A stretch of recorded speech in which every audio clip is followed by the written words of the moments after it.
Today is September 14, 2012. I'm standing in front of the Brooks County Courthouse. I have been informed that there will be a status hearing today here at 10 o'clock.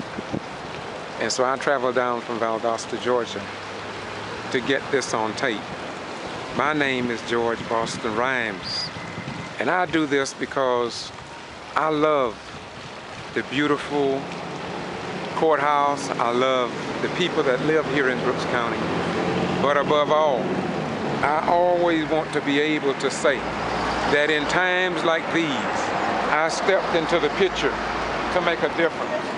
I am not an institutionalized gatekeeper, or rather a black institutional gatekeeper.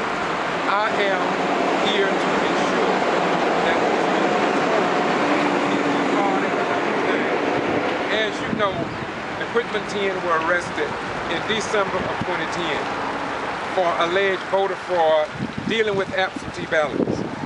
We have marched, protested, and the Quitman-Brooks have been honored and recognized in Savannah, Georgia, the state capitol with the late Senator Robert Brown, the civil rights legend Tyrone Brooks, G.B.R, local and national NAACP backing, SCLC President Mostello, as well as the Georgia State Conference President Edward DuBose. We also know that since the Quitman-Brooks were arrested, we also have had a NAACP branch set up here in Brooks County, Georgia. However, very little was even mentioned about the creation or the start of that civil rights organization, all following the Quitman-Brooks. Many people in this community do not believe that the Quitman-Brooks violated any law. Many people in Valdosta, and Georgia, in Brooks County, and all surrounding areas realize that the Quitman-Brooks are outstanding citizens and perhaps some of the best citizens in this city. We also know that these people work. They went out, registered people to vote, and people have a choice. They don't have to be sick or ill to file an absentee ballot. And the reason for the investigation, as the newspaper stated, was that the Quitman-Brooks, or rather the election of representatives on the Brooks County Board of Education, they were elected, but what happened, they say that there was a spike in submissions of absentee ballots. Now, in the law, it says that anybody, the law was changed a few years ago, where anybody can file by absentee ballot. Now, the reason was that there was a spike.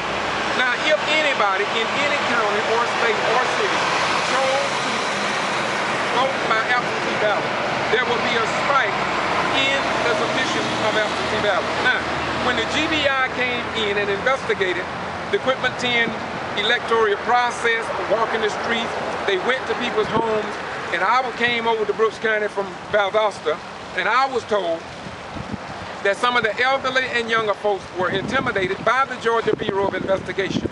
I don't live here, and so I can't say whether it's true or not, but I actually talked to people who were afraid to return to the polls and vote. And so yesterday about 9:30, when I got a call about this, what they call a status hearing, I had to come to report it since I haven't read anything in the Quitman-Brooks press, nothing in the Valdosta Daily Times, nothing on television, and I still believe that the citizens here in South Georgia have a right to know what is going on in their beloved community.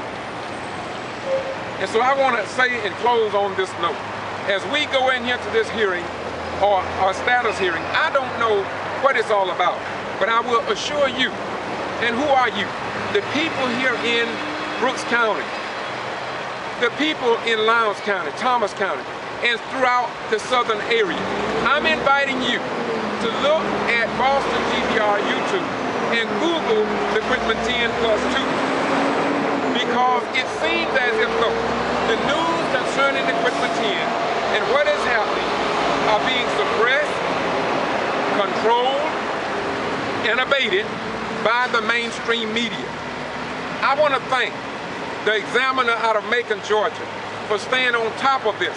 I also want to thank the voice of the voiceless in Atlanta, where Brother Clyde doing an outstanding job, working with Tyrone Brooks, the representative Tyrone Brooks, working with Reverend Joseph Lowry, communicating with Attorney Mathis out of Atlanta from the Rainbow Push Coalition.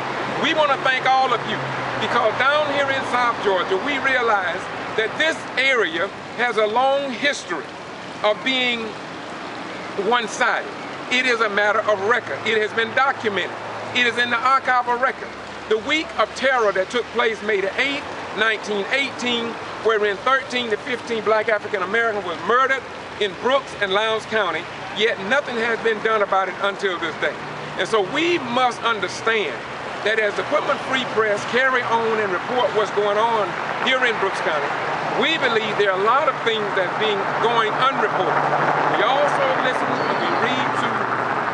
and we read into what Mr. Harrell is saying in the Quitman Free Press, such as racism is alive and well, and he points the finger.